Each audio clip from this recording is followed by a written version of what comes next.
plane. I was coming from overseas, and I don't know how this guy got a machine gun on the plane, but he stood up, man. He said, "Everybody, get on the fucking ground! Nobody look at my face!" I started freaking out. Because he was Chinese, I was like, why is he talking like that? He was screaming and crying. I was the only brother on the plane. Well, I thought I was the only brother. I looked over, there was one other black dude. He was from Nigeria. I looked over at him, he was looking right in my face, man. He didn't say two words to me, he just looked at me, he was like...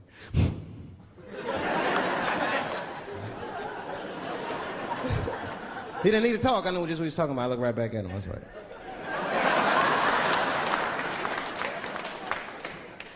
Some white dudes on the front of the plane seen us, they were like, "Oh my God. I think those black guys are gonna try to save us."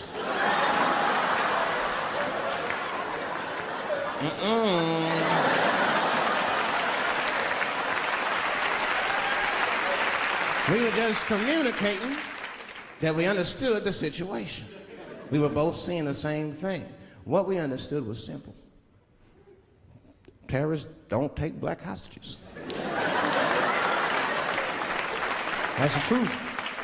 I have yet to see one of us on the news reading a hostage letter and shit. They is treating us good. We all chilling and shit. I'd like to give a shout out to Ray Ray and Big Steve and Cecil Newport.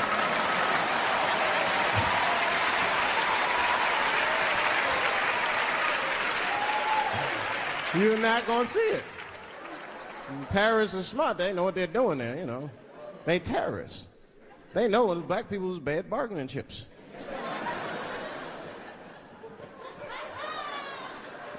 They called the White House and said, "Hello? We have got 5 black... Hello?"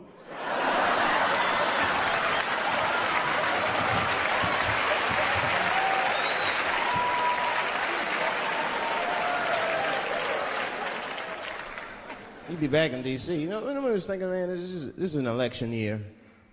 I'm gonna ask you, you're a white guy, do you know who you're voting for yet? Don't know, do you? Now you see that? You see what just happened here? Let me tell you something. That is a cultural thing. He knows who he's gonna vote for. He's just not gonna tell me. See? I've noticed that. That is a cultural thing. White people do not like to talk about their political affiliations. It's a secret. You ever ask a white guy who's voting for you? "Hey, Bob, who are you gonna vote for?" Dave, whoa. Take it easy now. Take it easy. So anyway, I was fucking my wife in her ass, right? And I mean, it was something else. Yeah, but who are you voting for? Dave, come on with the voting. I'm trying to tell you about fucking my wife, you're asking me all these personal questions. They don't like to divulge that information because it matters to them. Black people talk about that shit. Black people will openly talk about politics. Black people will openly talk about beating up politicians and shit. "If I see George Bush, I'll kick his motherfucking ass for cutting my Medicaid." Okay, what are you saying? Black people just say it. But there's a reason for that. It matters more for them. It matters more. Black people see even when I vote, right? Which I don't. But even when I like think about like who I would vote for, right? I don't even look at their political policies. I just look at their character. You know what I'm saying now? You gotta read, no, I'm serious. You gotta read between the lines. Like, you know, you look at Clinton, and black people like Clinton, because we've seen him on the campaign. I saw one thing on the campaign trail. He actually just picked a black baby up and kissed him. "Come here, little nigger baby." Mwah! Just kissed him. I said, I like that. He did not hesitate or nothing. You see George Bush Jr., he be there, ugh.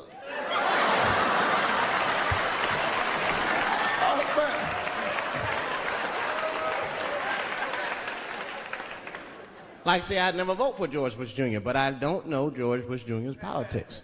The only thing I know about George Bush Jr. is that guy sniffed cocaine. That's right. Now, listen, we cannot have that shit in the White House. That might be fine for a mayor, but goddamn it, not in the White House. Not in the White House. You know what I'm saying? The stakes are too high in the White House. Can't have no cokehead president. He be selling nuclear secrets for $20, $30 and shit. He'll be in meetings embarrassing America. Come on, sign the treaty, baby. I suck your dick. Like, what the? Mr. President. Like, Mr. President, that is not how we do business here, sir. Stop sucking the ambassador's dick. No, let him finish.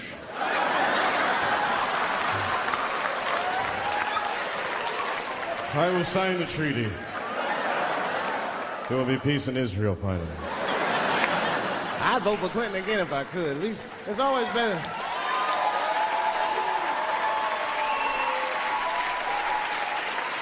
Now again, I'm not looking at his politics. Don't know what his politics are. I'm just looking at his behavior.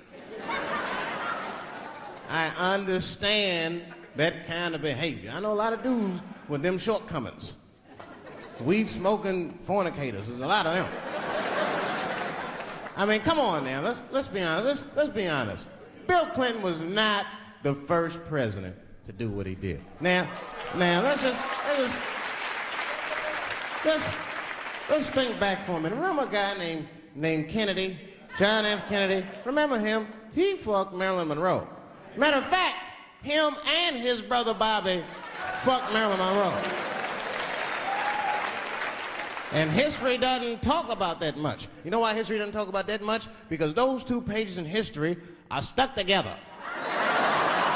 They was getting it on. They were getting it on. I seen the tapes. Remember the tapes? She'd be singing on there. She'd just party, stressing them out. Happy birthday, Mr. President. Bitch, my family's here.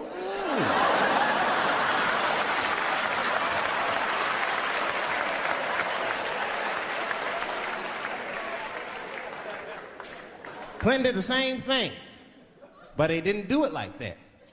Because it's the year 2000, he's busier than Kennedy was. He was a busy man. Clinton did that kind of thing the way busy men do it. You know what busy men do? They fuck who's close to them. I can tell that's what Clinton was up to. It looked like he just stuck his head out the office door and shit. Oh, boy. You, come here. I made my penis up for my 3:30, come on. Boy, you don't know and shit. You know, like a lot of people be telling me, Dave, you know, you just gotta relax. The racism thing be bugging you too much. I be thinking about it. Sometimes shit'll happen. You know, a lot of black people can relate to this. Have you ever had something happen that was so racist that you didn't even get mad? You were just like, God damn, that was racist. I mean, it was so blatant, you were just like, wow. Like, you almost like it didn't even happen to you. It was like a fucking movie. That was like you was watching Mississippi Burning. Wow. That happened to me. I was in Mississippi. I was in Mississippi doing a show, and I go to the restaurant to order some food, and I say to the guy, I say, I would like to have, and before I even finish my sentence, he says, the chicken. I said, what the fuck? I could not believe it. Could not believe that shit. This man was absolutely right. I said, how did he know that I was going to get some chicken? I asked him, I said, how you know that? How did you know I was going to get some chicken? He looked at me like I was crazy. Come on, buddy. Come on, buddy. Now, everybody knew as soon as you walked through the goddamn door, you're going to get some chicken. There's no secret down here that blacks and chickens are quite fond of one another. Then I finally understood what he was saying, and I got upset. I wasn't even mad. I was just upset. I wasn't ready to hear that shit. All these years, I thought I liked chicken because it was delicious. Turns out I'm genetically predisposed to liking chicken. Shit is whack. I got no say in the matter. I got ruined chicken for me. I'm scared to eat it in public. I want somebody to see me and say something. You know what I mean? Like, you be eating some chicken?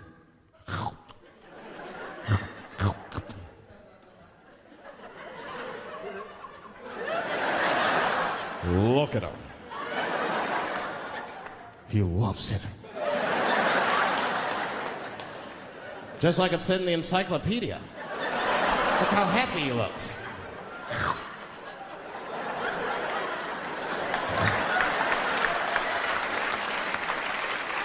Sometimes this world be too much to deal with. That show business be crazy. That's where the cultures really collide. Show business bring a lot of races together. Sometimes it works, sometimes it don't. This is one thing that happens that's funny. You know, sometimes I'll be on a business call, right? You know, like with a lawyer or something. You know, my lawyers be white, and like we'll be on a call, right? And they'll be like, "Oh, okay, Dave, we're gonna close the deal. Was that fine with you?" I'll be like, "Yeah, that's good for me." Great. You have a good weekend, Dave. I'll be like, "All right, you too, man. Peace." Oh, all right, bye-bye.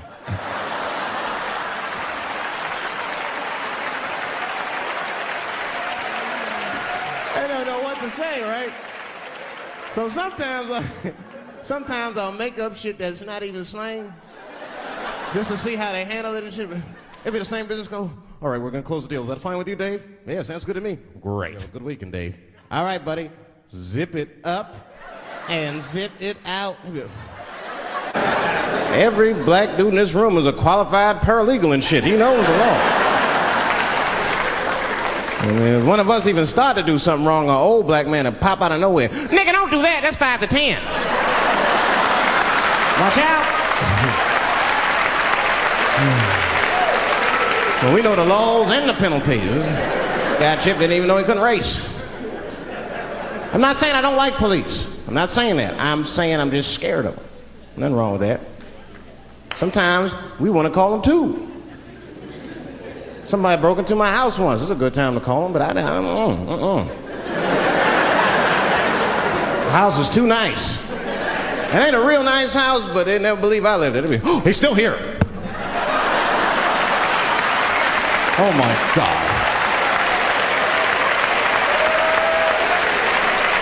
Open and shut case, Johnson. I saw this once before when I was a rookie. Apparently this nigger broke in and hung up pictures of his family everywhere. Well, let's sprinkle some crack on him and get out of here.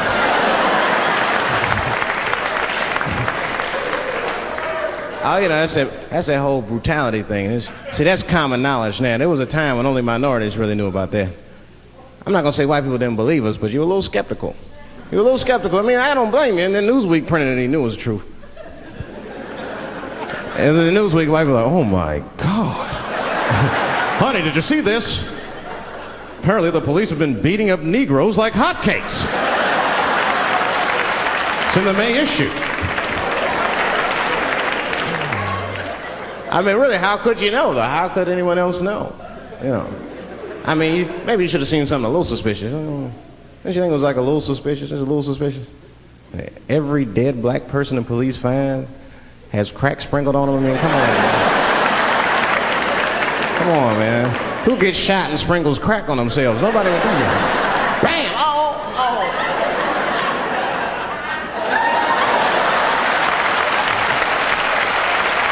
I don't want to leave no mysteries.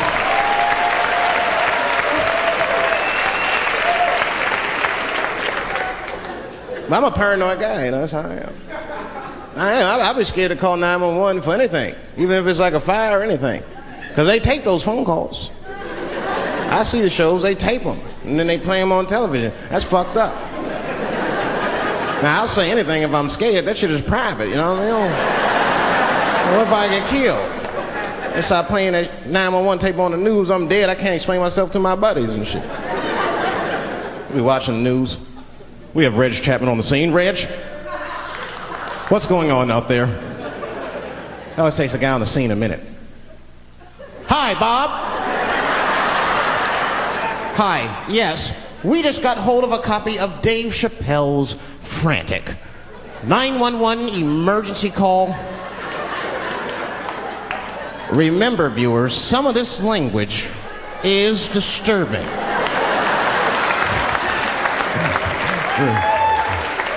Hello, emergency. Help! Help, motherfucker, they're coming to get me! Just calm down, sir, where are you? Oh, I shit on myself. I can't stop crying. They play that shit 30, 40 times a day. All my buddies will be at my funeral looking at me. You know Dave shit on himself right before I saw it on the news. Died crying like a bitch. In the old days, see, I talk like that. Not all the time, but if somebody put the pressure on me, fuck it, I gotta cut loose. Like the police pull me over, I'll talk crazy. Son, do you know why we pulled you over? Nah, because I'm black, see, that's right. Nah. I do it. It's not illegal to talk like that. How do they know I don't talk like that every day? Stop talking like that. Stop talking like white copper. Nah. That's how I talk, see?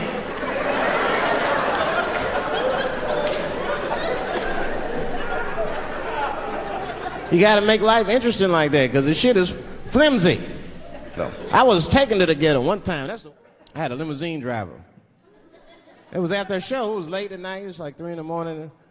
I had a limousine driver. He was a nice guy, talking to me and shit. Oh, hey, where you from, dog? D.C.? Word? That's a rough city, man. And his cell phone started ringing. Hold on 1 second. Hello? Oh, what's up, nigga? What? What the fuck? Slow down. What? What the fuck? No! No! No! Fuck that, nigga. Fuck it. I'm on my way. Woo.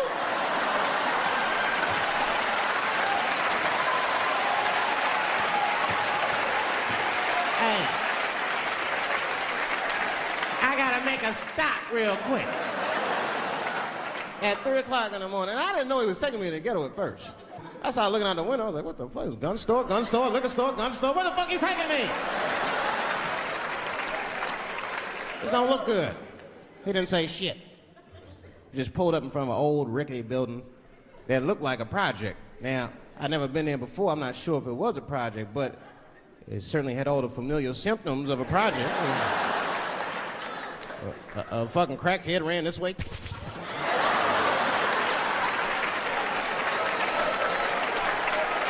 And then another one jumped out of a tree and shit. And I said, I'll be right back. And left me. Took the keys with him and just left me. At 3 o'clock in the morning, in front of a project, in a fucking limousine. This was not good. I was like, man, I gotta look around and see if I can see some landmarks and figure out where I'm at. Might have to escape on foot.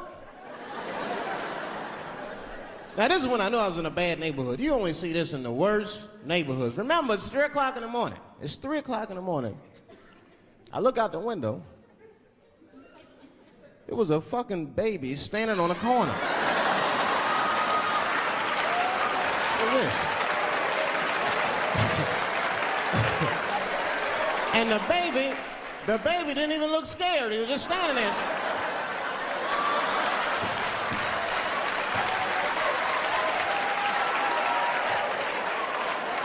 I mean, it made me sad. It made me sad, really. You know what I mean? Because I wanted to help the baby. I was like, I don't trust you either. I'm sorry. Click. Click. The old baby on the corner trick, eh? I'm not gonna fall for that shit. Where's this limousine driver? You know, I started feeling bad. As time goes by, I start feeling worse. Like, man, what is wrong with me? What the hell's wrong? I'm scared of a baby. And this baby could be in trouble. He might need my help. I got to do something. But I wasn't going to get out the car. I'm serious, man. I just cracked the window a little bit. There's an old limousine. I can roll it down.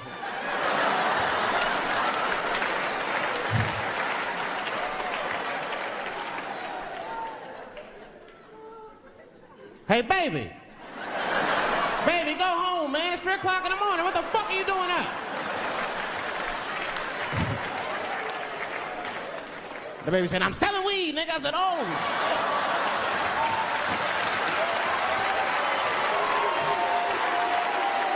I wasn't expecting that. I'm serious. I had to buy 2 bags from him to calm my nerves. Let me get 220. Got back in the car and rolled me a joint, man. So, that shit was scary, man. Every once in a while, like a crackhead would come up to the car and look in the window. It was like Jurassic Park and shit. He'd be looking on the cars. Hey, get out of here, cracky. That baby was still standing there, man. Then I started feeling bad again. You know, weed make you feel guilty sometimes. You know. Man, what is wrong with me, man? I have just bought weed from an infant. I can't condone this kind of behavior. What am I thinking? I can't let the fear ruin my morals. Gotta do something.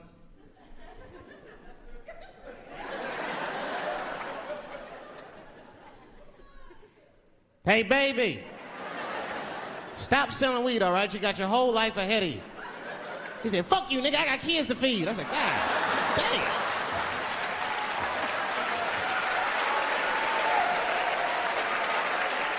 Sam. And just at that very moment, one of the crackheads was running across the street and got hit by a car. I know it was a hit and run. The police did it. That's all right. They sprinkled some crack on him and got back up. Fucking crazy. But it also feel like it's the East Coast city in the West Coast. You guys got subways and shit. I'm scared of public transportation. I was on a bus that was held hostage. 45 minutes. It wasn't life-threatening. I don't want to give you that impression. It was a dude jerking off, but the shit was scary, son. It was scary. It was right before it happened, I was on the bus smoking a cigarette. It's a long story. It's not the coolest shit I ever did. And people freaked out. Sir! Sir, put that goddamn cigarette out, okay? This is everybody's air, sir. I flicked it. I didn't want any trouble. And just at that moment, coincidentally, this homeless dude, out of nowhere, pulls his dick out. Started beating off. And I was furious. Because nobody said shit to this guy. They were just looking like, oh my God. I was the only one on the bus that had the balls to say anything to him. And it's not even like I was brave, really. It was that, you know, I was sitting next to the motherfucker. I had to say something. Come on, dog, you hit my elbows. Stop. Son, stop. That's all I said. I didn't want to say too much. Guys beating off on the bus means there's something wrong with this motherfucker. He's not wrapped so tight. I didn't want to push him over the edge. As soon as I said something, all these dummies on the bus, now they're brave. He's right. Put your goddamn cock away. I don't want to see this anymore. I don't want to see it either. Yeah! Now the guy flips out. All right, everybody, back up. Back the fuck up. I tried to be nice about this. Now everybody freaks out. Oh my God, it's a biological attack. Oh. I'm caught in the middle. I can't lose my cool. I said, hey, everybody, just calm the fuck down or you're gonna get me shot. Let's all just be cool. Let's do what this man says so he'll leave us alone. Now everybody gets quiet.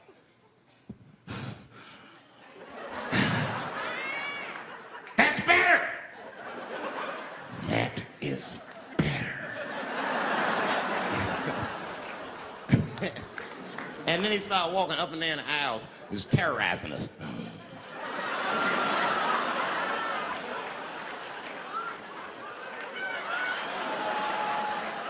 And then he starts making demands. You in the pink shirt, squeeze your tits together. Oh, God, no. No.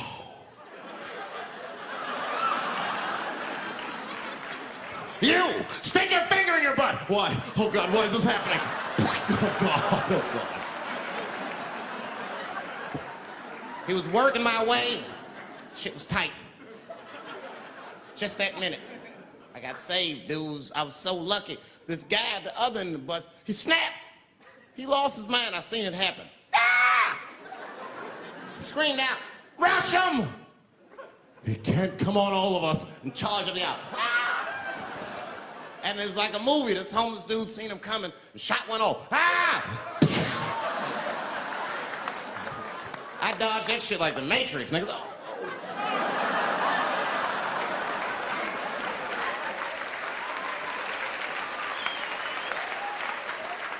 The guy behind me wasn't so lucky, y'all. No!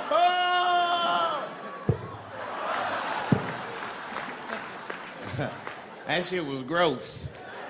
It didn't kill him, but it was, I'm sure that fucked his day up. You're not gonna have a normal day if the homeless dude busting none on your forehead at 8:30 in the morning. That's a wrap on the rest of the day. Ah! This guy was freaking out. It burns! Oh! Oh! Oh! Everyone was standing around looking at him. Even the homeless dude felt bad. I guess he was finished. He came back to his senses. This is my stop. I said, relax, motherfucker. I had to say something. Relax! Oh, I can't. I got AIDS. I know it. I said, you can't get AIDS from a homeless dude busting a knot on your forehead. That's not how it spreads. I don't even know if that's just true. That's just what I told him, man. He was so scared I had to say something. The society that bothers me the most is the way that men and women don't get along no more. That's really what's bugging me about it. Men and women just don't get along. Like, I hear women say this all the time. I know a lot of you sisters be like, chivalry is dead. Don't you? Don't y'all feel that way? Like men aren't gentlemen anymore? That's right. Chivalry is dead. And women killed it.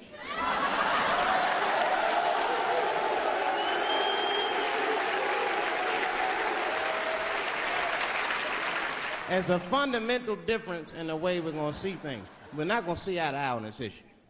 We're just not. Our tests in life are different. A woman's test in life is material. A man's test in life is a woman. Now, by test, I mean that those are the things that we desire. Men have nice cars. Not because they like nice cars, because they know women like nice cars. That's how it goes. Because men are hunters, and the car is the bait. And the woman comes and says, ooh, nice Porsche. Gotcha, bitch.